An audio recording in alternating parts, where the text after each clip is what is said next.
আজ শনিবার কুম্ভমেলার দুর্ঘটনা থেকে সতর্ক নিয়ে হুগলির তারকেশ্বরে শ্রাবণী মেলা নিয়ে আজ শনিবার সিঙ্গুরেই এক উচ্চ পর্যায়ের প্রশাসনিক বৈঠক আয়োজিত হলো।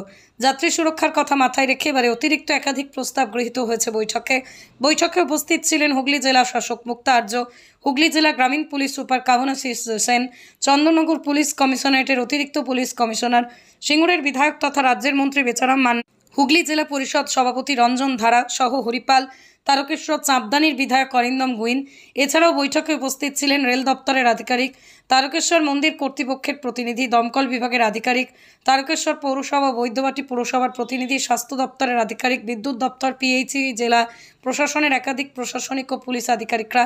বৈঠক শেষেই মন্ত্রী বেচারাম মান্না জানান, এখানে যেন কুম্ভ মেলার মতো ঘটনা না ঘটে, মানুষ যেন প্রাণ না যায়, তাই আগাম বৈঠক করে অতিরিক্ত একাধিক প্রস্তাব গৃহীত হয়েছে। যেমন বৈদ্যবাটি তারকেশ্বর রাস্তায় 35টি লোহার লক গেট করা হবে, সমস্ত রাস্তায় আলোর ব্যবস্থা করা হবে, রাস্তার বিভিন্ন জায়গায় অতিরিক্ত 25টি অ্যাম্বুলেন্স রাখা হবে, পাশাপাশি টোটো, বাইক, অ্যাম্বুলেন্সের ব্যবস্থা করা হবে। গোটা তারকেশ্বর এলাকায় মোবাইল পরিষেবার মাধ্যমে যোগাযোগ ব্যবস্থা উন্নত করার জন্য টেলিকম দপ্তরকে আবেদন করা হবে। সারা রাত লোকাল ট্রেন চালাবার জন্য রেল দপ্তরকে চিঠি দেওয়া হচ্ছে। রাস্তাঘাট উন্নত করা, নিকাশি ব্যবস্থার উন্নতি সহ গঙ্গার ঘাটের পরিষেবা উন্নত করা হবে। স্বাস্থ্য দপ্তর থেকে অ্যাম্বুলেন্স পরিষেবা দেওয়ার পাশাপাশি বৈদ্যবাটি থেকে তারকেশ্বর অবধি সমস্ত পঞ্চায়েত এলাকার প্রতিটা পঞ্চায়েত একটি করে অ্যাম্বুলেন্স রাখতে আবেদন করা হয়েছে। হুগলির সিঙ্গুর থেকে প্রবীর বসুর রিপোর্ট, ক্রাইম বেঙ্গল।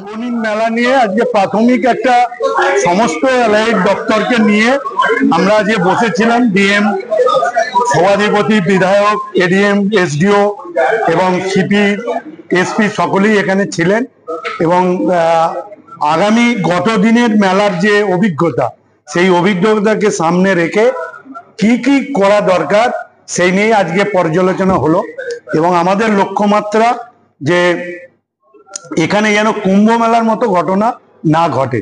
একটা মানুষ শরীরের যে কোনো ব্যথা, মেরুদণ্ডের সমস্যা, কোমর ও হাঁটুতে ব্যথা, হাঁটতে সমস্যা দূর করতে আজই চলে আসুন শিওর কিওর থেরাপি সেন্টারে। এখানে ডাক্তার ও অভিজ্ঞ নার্স দ্বারা অত্যাধুনিক যন্ত্রপাতির মাধ্যমে লেজার থেরাপি, পেইন্স থেরাপি সহ ইউএসটি থেরাপি ও প্যারালাইসিস রোগীদেরও থেরাপি করা হয়। আমাদের ঠিকানা দহরকুন্ডু, বটতলা, আরামবাগ, হুগলি। যোগাযোগ নাম্বার 8617454644।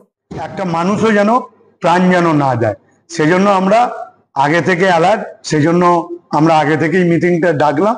এর পরবর্তী মিটিং আবার 7-10 দিন পরে আমরা কতটা প্রোগ্রেস করতে পেরেছি, যে যে কাজগুলো করার দরকার, তারপরেই আমরা পরবর্তী ফাইনাল চূড়ান্ত পর্যায়ে আমরা যাব।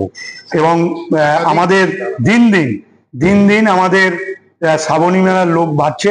গত বছর প্রায় 24 লক্ষ মানুষ এসেছিলেন, এবারে আমরা আশা করছি এটা 30 লাখ ছাপিয়ে যাবে। অতএব এত মানুষ যা সামাল দেয়া এবং বিভিন্ন বিষয়, তাদের টয়লেট, খাওয়া দাওয়া বা অন্যান্য বিষয়গুলো, পরিবহন ব্যবস্থা, হেলথ এবং বিশেষ করে হাইজিনের ব্যবস্থা, এই বিষয়গুলো সামগ্রিকভাবে আমরা পর্যালোচনা করেছি। সব ডিপার্টমেন্ট আমাদের প্রস্তাব নেওয়া হয়েছে এবং সেই কাজগুলো যাতে দ্রুত করা যায় সেটাই আমাদের ইচ্ছে। এবং আমরা লক গেট বাড়াচ্ছি, রাস্তায় প্রচুর টয়লেট, পানীয় জল ব্যবস্থা থাকছে, যা অতীতের থেকে রেকর্ড এবং সারা রাত থাকবে। এবং আমরা আবেদন করেছি আমাদের তারকেশ্বর মন্দির পক্ষকে যে আমাদের সার্বিক সহযোগিতা করার জন্য, তারাও আমাদের পাশে রয়েছে।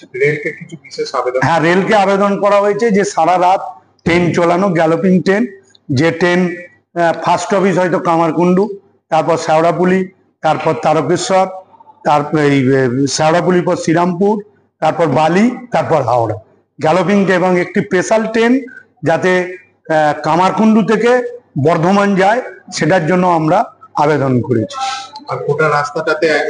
এবং টোটাল রাস্তাতে যাতে আলোর ব্যবস্থা করা যায় সেটাও আমরা ব্যবস্থা রেখেছি।